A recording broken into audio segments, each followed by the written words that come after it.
Então eu vou trazer aqui 2 motivos centrais para você parar de comer o trigo no emagrecimento ou diminuir mesmo drasticamente. Então o primeiro motivo é que quando sai o pão, sai o trigo, sai a bolacha, sai a pizza, saem as massas, você, além de você reduzir o açúcar, você vai acabar procurando outras fontes alimentares. Então a tua alimentação ela vai ficar muito mais rica nutricionalmente, porque a nutrição está na variedade. Agora, um segundo motivo é que se a gente está falando do emagrecimento, a gente está falando em sim, você diminuir a carga glicêmica, ou seja, a quantidade que você ingere de açúcar ao longo do teu dia. E se você come trigo várias vezes no dia, simplesmente o fato de você diminuir o trigo já vai fazer com que você consuma menos açúcar. E diminuindo o índice glicêmico também, que é a velocidade de absorção do açúcar, porque geralmente esse pão, essa bolacha, esse bolo vem de carboidratos refinados e não integrais e não combinados com fibras. Então, olha só quantas coisas aí interessantes para o teu emagrecimento. E tem mais um ponto extra aí que você pode também se ver desinchado, desinflamado com uma velocidade muito maior. Não é interessante experimentar? E você vai falar, é pro resto da vida? Eu falo, não, né? Porque se você não é uma pessoa celíaca, você pode estar comendo, mas será que você vai querer comer todos os dias? Certo? Será que você vai querer só comer o trigo? Então são pontos aí para você parar, pensar e de repente chegar à conclusão aí comigo que, né, a tua alimentação pode ser muito mais variada. Agora, vamos pensar por que a pessoa ela é escrava do pão? Por que ela se sente assim numa relação de dependência do pão? E aqui eu vou trazer alguns pontos e o primeiro deles é realmente relacionado à quantidade de açúcar que tem. Então, o açúcar vicia e o pão não é diferente. E quanto mais você come pão, mais você quer comer. Porque você aumenta a insulina faz com que você fique ávido por comer mais açúcar e entra nesse ciclo sem fim. Então, quanto mais eu como, mais eu quero comer, né? Quanto mais insulina mais exacerba a insulina. E quanto mais exacerba, mais eu quero comer. E aumenta o cortisol, aumenta o sistema anabólico e vira tudo isso. Mas o próprio glúten, ele é viciante. Tem inclusive uma professora minha que falava, né, a Gládia Bernardi, que já chamam o glúten de gluteomorfina, por conta de alguns receptores que a gente tem no cérebro com relação ao glúten que fazem com que você tenha uma sensação de relaxamento, mas também de busca, né, como uma droga. E se você quer saber mais sobre esse assunto, leia o livro chamado Barriga de Trigo. Ele traz aí alguns pontos de vista sobre o trigo que você ainda não teve. Certo? Então vamos lá para um outro ponto. Então tá, a gente está falando um monte do trigo, né? Falando mal aí do trigo, mas vamos lá, né? Quais opções teriam para que o pão não fosse ali o pão nosso de cada dia, né? Para que a gente comesse outros alimentos que não o pão. Quais opções teriam para a gente não comer tanto pão? E, gente, eu vou falar uma coisa que não é óbvia, tá? Uma opção que você teria para você não comer tanto pão é você se focar em comer comida de verdade nas suas principais refeições. Café da manhã, almoço, jantar, só por aí você vai ver que você vai comer muito menos pão. Então, quantas pessoas não almoçam, certo? Pulam o almoço, comem um salgado, um lanche, mas assim, quantas pessoas, que é um número muito maior de pessoas, não janta e acaba comendo uma pizza, acaba comendo um sanduíche, acaba comendo um bolo, passa no panificadora, pega, né, as coisas ou vai no mercado e tudo se resume a trigo, não é verdade? Então, se você começar a fazer as refeições principais, inclusive o café da manhã, comendo proteínas, comendo gorduras boas, comendo cereais íntegros, não refinados, olha, por ali você já vai desde o começo do teu dia comendo comida de verdade. Então pensa sobre isso, tá? E também você vai se ver muito mais saciada, né? Não vai ficar recorrendo a tantos lanches aí. Agora, no lugar do pão, a gente sim tem receitas alternativas. E quando a gente vai falar em substituir o pão, eu preciso saber qual é o seu objetivo.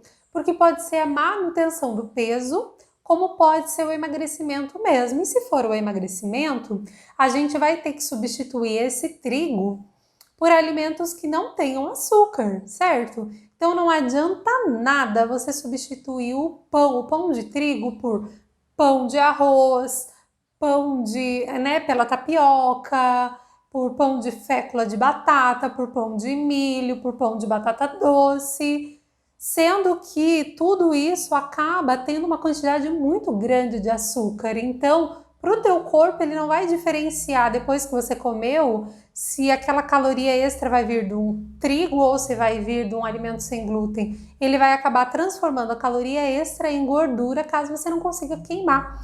E pensando na questão viciante de quanto mais açúcar você come, mais você quer comer, são alimentos que não dão tanta saciedade se você não combinar com proteínas, gorduras e fibras. Então, por isso que no emagrecimento não ajuda muito. No emagrecimento vai ser muito mais interessante se você substituir esses pães por receitas com farinhas de sementes, né? Farinhas alternativas aí seriam mais interessantes. Então, eu digo que tudo você consegue fazer sem glúten, né? De pizza, pão, panqueca, bolo. O que você precisa é ter as receitas à mão, ter realmente um nutricionista, né? Aí eu aqui dizendo para você que o quanto você deve comer, quais as combinações e como fazer. E para você ter alternativas no teu dia a dia, certo? Então vamos pensar quais as farinhas que você vai usar no lugar da farinha de trigo. Gente, eu digo que nenhuma substitui o trigo tão bem que nem o trigo. Essa que é a verdade. Então, primeiro eu quero alinhar a expectativa à realidade. Então, você vai comer um pão de arroz, por exemplo, né? Então, se você está no emagrecimento, você vai comer uma fatia bem pequena do pão de arroz e vai comer ovos mexidos e você vai comer um patê de castanha de caju ou de grão de bico junto, né? Não vai encher a barriga de pão de arroz, né? Porque você está controlando o índice glicêmico ali, a carga glicêmica, então você está comendo menos. Mas ainda assim, você vai comer o pão de arroz, a bolacha de arroz, e lembre que não vai ser igual ao trigo, não tem o mesmo crescimento, não tem aquelas bolhas, não é igual. Então, não tem nada que substitui o trigo que fique perfeito igual ao trigo. Esse é o ponto, tá? Então, primeiro você tem que entender isso. Mas depois, se você estiver aberta, né, a fazer, então, substituições, né, pão com cara de pão, mas não com a mesma característica, aí sim, você vai ter a farinha, né, de polvilho, que ela é da mandioca, a fécula da batata, o amido do milho, a farinha de aveia, a farinha do arroz. Tem muitas farinhas, mas lembrando que todas essas que eu falei são refinadas. E o interessante é você, né, sempre ter farinhas mais íntegras. Então, delas, de todas que eu falei aqui, a de aveia ainda é a que preserva a maior quantidade de fibras.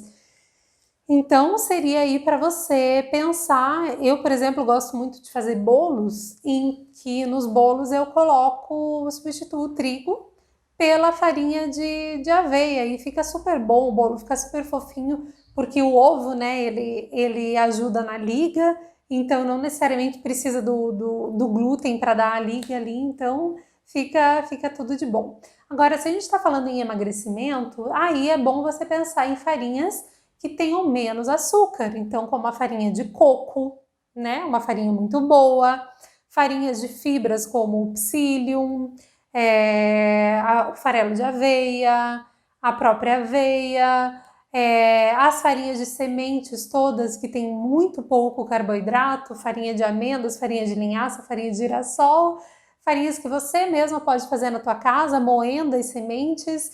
Tem farinhas de leguminosas, como a farinha do grão de bico, tem algumas farinhas de cereais mais nutritivos, como da quinoa. Ufa, tá vendo, né? Existem até farinhas de vegetais, a farinha da beterraba, a farinha da berinjela. Então, gente, a farinha da banana verde, que é uma excelente fonte de fibras.